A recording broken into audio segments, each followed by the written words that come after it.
All right, so who here wants to work 40 hours a week, $40,000 a year for 40 years of their life? Anyone? Anyone show of hands? You in the back? No? Just stretching? Yeah. No one wants to do that. So if no one wants to do that, what exactly are you doing to just make more money on the side or just reduce your living expenses at the same time? There are so many people that have reached financial independence and retired early or FIRE through the strategy of house hacking. And I've already mentioned house hacking so many times in my previous videos, like where to look, how to do it, how to get started, and all that good stuff. But I feel like there are some secrets here that other house hackers have told me, and I have learned as well, that you might not know yet. So in this video, I'm going to reveal the biggest secrets of house hacking that will get you started and get that leg up just to put you over the fence and you start that house hacking journey. So first of all, we gotta talk about the basement situation here in the Denver area. Basements were such a game changer when I moved over to Denver from San Diego that I immediately moved into the basement and left the upstairs, the main floor, operating as a short-term rental for maximum profit. With that being a little bit more on the obvious side, here's something that's not so obvious. Make sure when you're touring a home that you think is a great fit that you have someone stay in the basement while you walk around upstairs so that you can see if there's any squeaks, any floorboards creaking, and all that good stuff that could be an annoyance for those basement dwellers. But something to also consider is, let's say it is squeaky in certain parts, and let's say it's just the bedrooms, right? Usually the bedrooms upstairs match the bedrooms downstairs, so that's not going to be as much of a concern because not too much foot traffic is going to happen in the bedrooms, but most would happen in the kitchen, the hallways, and even the living room. So I would be very conscious if there's any squeaks there. So to mitigate that noise, make sure you have runners or rugs or something to prevent you from having all those squeaks and all that good stuff. And maybe just take off your shoes. I mean, I myself do it and shoes are kind of dirty in the house. So I would say just walk around in your socks. I feel like that's already a really good way to mitigate all that noise if there is any. So let's say you want to live on the main floor, and that's completely fine. You know, that's up to you if you want to have that more comfort over profit. So with that being said, make sure you let them know that there is that potential sound issue. So if there's going to be a sound issue, then you got to put it in the listing description so that if they were to ever come back to you and complain about it, you could say, hey, it was right here in the text box. You should have known about it. I don't deserve a bad review, because reviews are the lifeblood of Airbnb. So having someone above or below you and you don't have to interact with them is a great situation to have. But here's one thing that I didn't realize until I moved in. The thermostat is usually on the main floor, so those basement dwellers really don't get a say in what the temperature could be, thanks to the thermostat being out of their reach.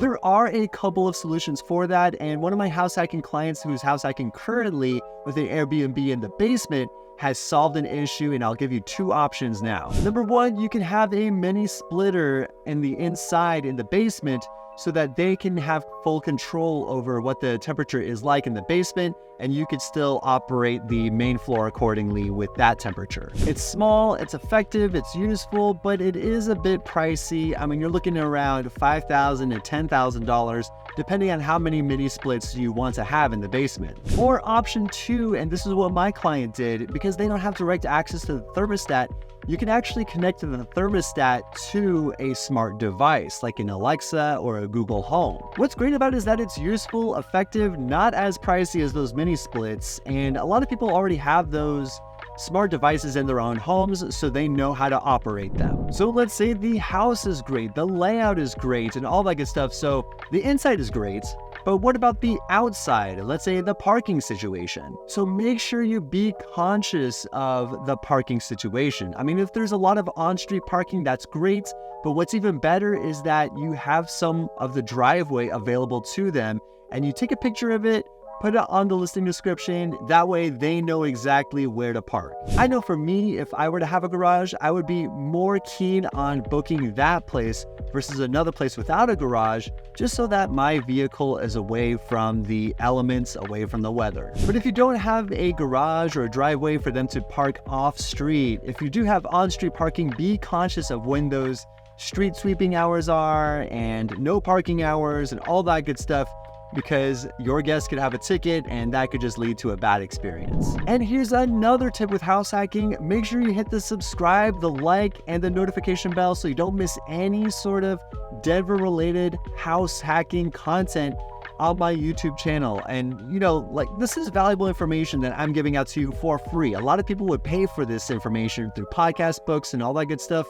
I'm here giving it to you for free. So it would help me out so much with the like button, but subscribe for your benefit. So now changing gears a little bit over to the rent by the room strategy. And if you're not keen on the rent by the room strategy, that's completely okay, because there are some tips in here that I think you would benefit from, even if you were to have a main floor basement situation or an ADU situation, or just a completely separate unit if you have a duplex, triplex, or fourplex. So the rent by the room strategy is the strategy to do if you want that really high profitability, but really low comfortability.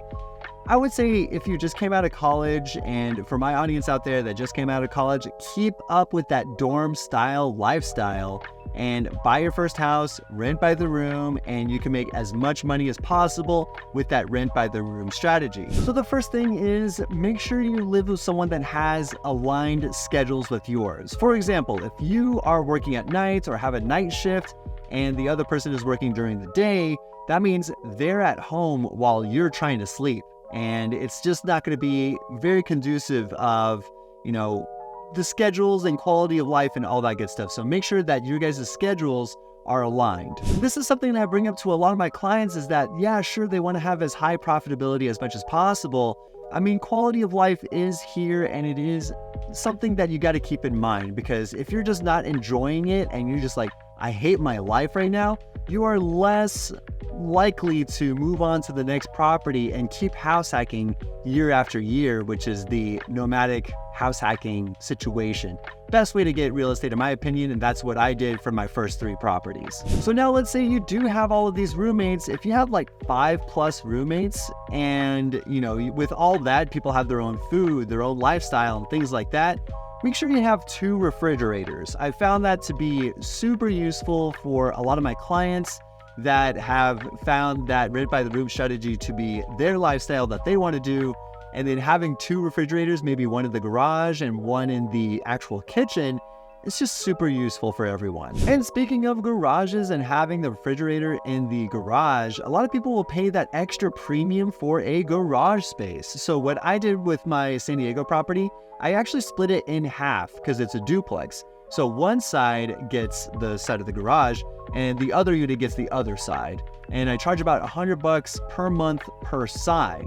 So grand total, the whole garage is operating as a storage unit for $200 per month. I mean, especially in the Denver area where you got mountain bikes, skiers, snowboarders, and all those fun toys, people might just use it for storage, or they might even park their car in there, whatever it might be. It's just something that people will pay a premium for. And with all these housemates in the house, privacy is going to be a concern, right? I mean, everyone likes their secure, safe space, that being most likely their bedroom. So what I would consider is getting a keypad lock for each of the bedrooms. And I really like the Halo Quick Set lock.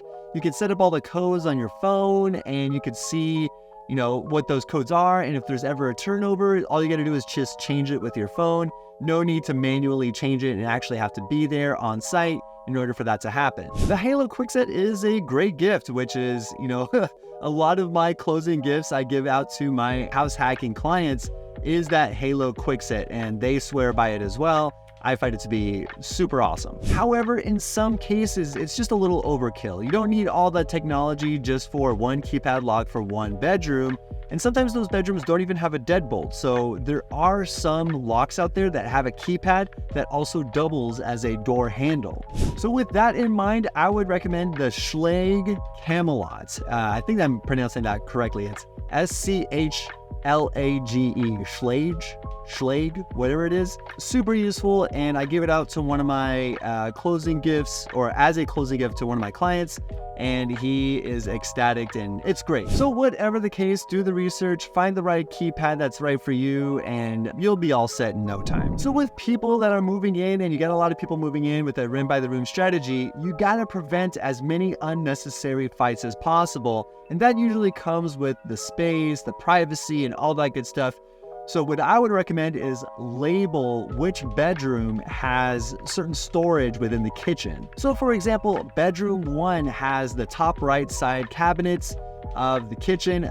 Bedroom 2 has the bottom left side or bottom right side of the kitchen, and all that good stuff. You kind of get what I'm saying, right? I know it's a little bit primitive for having like a label and a cubby and all that good stuff, but it really does reduce the amount of fights or I guess conflicts that happen within the household. You just want an overall positive experience, especially if you're living there. So now where do you find these potential renters? They're not just on Zillow. There's actually a bunch of other places and other platforms that you could find roommates. And so with roommates specifically, I would go check out Facebook Marketplace, Spare Rooms USA, Roomies.com, or even Craigslist. But my preference is Facebook Marketplace and Roomies.com. With that, let's say it's Facebook. They have their own profile. They post certain things. It shows what they're up to and what the lifestyle is. So knowing all that beforehand, you can relay that and keep that in mind when you're trying to choose the right tenant for your house and as far as lifestyle goes and whether it would be a good fit and your schedule for your life. Platforms like Roomies.com is also a really good place for you to find a potential renter because they have a bio. They are there specifically for finding a room. And that way you can see the ins and outs of that person and what they're trying to do and what they're trying to find. And the last thing I want to address here is the occupancy limits per house. And let's say you're going to go for maximum profitability of finding a 7-bedroom place. You can't just put 7 people in there and rent out each of the bedrooms. There are a lot of legislation and issues with having like unrelated people underneath one roof. Many of these neighborhoods within the greater Denver area have a 2+U or like a 3+me sort of rhyme or general idea so that it shows you, hey, you can live here, but with only 3 other unrelated people. So there are a bunch of other places in Denver that have that stipulation. Make sure you're very knowledgeable in that or work with an agent that knows those rules. So let's say you were to buy a 5-bedroom place, but you can only live with up to 3 other people, which means you have 1 extra bedroom, right? A lot of people will pay a premium to have an office and I mean, shoot, charge them for it. So let's say if it were to be an office as opposed to another bedroom, I would say you could charge like $300, maybe even $500 a month so that they have their own special office space. And so that's about it. That's a lot of the strategies, the tips, the tricks that I know of and that a lot of my clients have implemented. And I think that you will have a better head start with the typical house hacker that has not watched this video. So with that being said, thanks so much for watching, guys. All my contact information is down below in the description. If you ever have any house hacking questions or issues or something like that, text me, call me if you want to reach me, even an email. I don't care. I am here for you and I want to make sure it's a positive experience for you. So with that being said, thanks so much for watching, guys, and I'll see you guys next week.